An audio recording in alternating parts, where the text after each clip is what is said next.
শীতকাল আসার পর থেকে সকালবেলা উঠে কি নাস্তা খাবো, মেয়েকে কি নাস্তা দিব, মানে আলসেমও লাগে। সেজন্য ঝটপট একটি রেসিপি, রান্না করা লাগবে না। এই যে এখানে আমি দুধ কিন্তু এটা গরম করে নিয়েছি। এবার আমি এই যে বাটি একটা নিব, এখানে আমি এখন দুধটা ঢেলে দিব। এখন আমি দিয়ে দিব এই যে আশলি থেকে নেয়া পরিষ্কার এবং ধুলাবালি মুক্ত চিয়া সিড।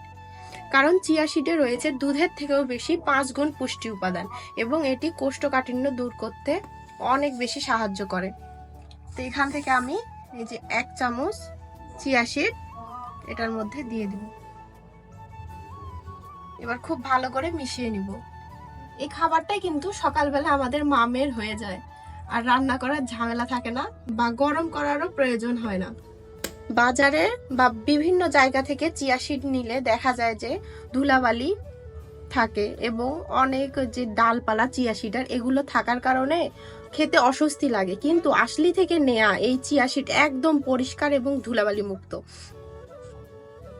তো এই যে আমার ব্রেকফাস্ট সকালের। ধন্যবাদ আশলিকে আমার ব্রেকফাস্টকে এত সুবিধা দেওয়ার জন্য।